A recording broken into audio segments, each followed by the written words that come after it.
పెట్టి ఐసీకి తిప్పి అంబులెన్స్ పిలిచి ఊళ్ళో వాడు విసుకుంటుంటారు. ఇప్పుడు 10 సార్లు వచ్చింది అంబులెన్స్, వాడు తప్ప మిగతా వాళ్ళంతా పోతున్నారు.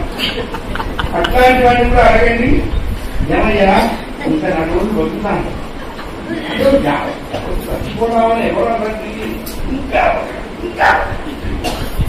సావంటే భయం. మంచి మాట ఇప్పుడు ధర్మశాస్త్రం ఎందుకు భయపడతారు? మనం ఉండగా అది రాదు, అది వచ్చినప్పుడు మనం ఉంటాం. అంటే ఇక్కడ అనుభవించే భోగాలు అక్కడ దొరకవనేమో, లేకపోతే ఇక్కడ చేసిన దానికి అక్కడ రివెంజ్ ఉంటుందేమో, అవి ఎట్లా తీసుకుంటాం. అందుకని మానవులు రుచుకుంటే భయపడతారు. ఒకవేళ భగవంతుడు ఒక ఎండార్స్మెంట్ ఇచ్చిన ఆయన ఇక్కడ ఉన్న దానికంటే బెటర్ లైఫ్ అక్కడ ఇస్తా ఉంటే అందరూ 10 రోజులు ముందే చెప్తారు. అక్కడ కూడా రియల్ ఎస్టేట్ వెంచర్ చేసే బ్యాచ్ చాలా మంది ఉంటారు. వర్షాలు అలాగే వేసేస్తున్నారు ఈ బ్యాచ్.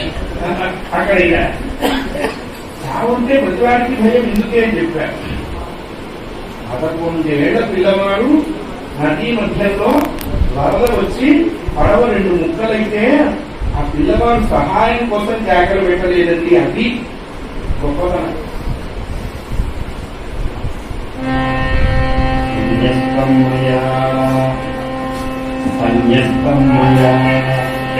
ఆత్మ సన్యాస స్వీకరణ చేశాడండి. 11 ఏళ్ల పిల్లవాడు మన ఊహకు అందుతుందా? కట్టిన గుడ్డ కాషాయం అయితే సరిపోదు, లోపల బుద్ధి కూడా కషాయం అవ్వాలి. అది అప్పుడే కాషాయానికి విలువ.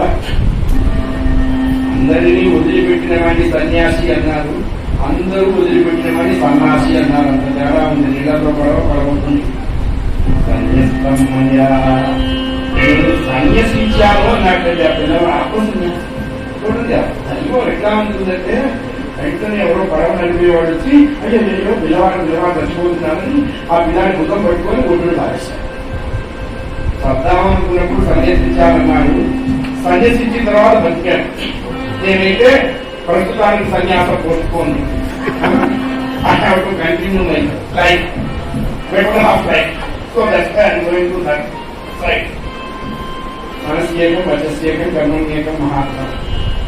ఆత్మ సంయమన బుద్ధితోనే పూర్వాశ్రమ అత్తగారికి వెళ్ళాక. అది పూర్వాశ్రమం. అత్తగారు ఈ పిల్ల 7 ఏళ్ల పిల్ల, వాటితో గిల్లాలు ఆడుతున్నది. అప్పట్లో ఆడుకునేది. ఆ కాయలు వేసుకొని బట్టి గేట్లు పెట్టి చాలా మంచి మంచి ఆడుకుంటేవండి. మనం సంజీవంలో ఉన్నాం. ఆ బెడ్రూమ్ చూసాం, ఈ బెడ్రూమ్ చూసాం. ఇప్పుడు పిల్లలు ఏమీ చూస్తారు. వాళ్ళు అన్నం తినాలంటే ఆ తల్లి వాడి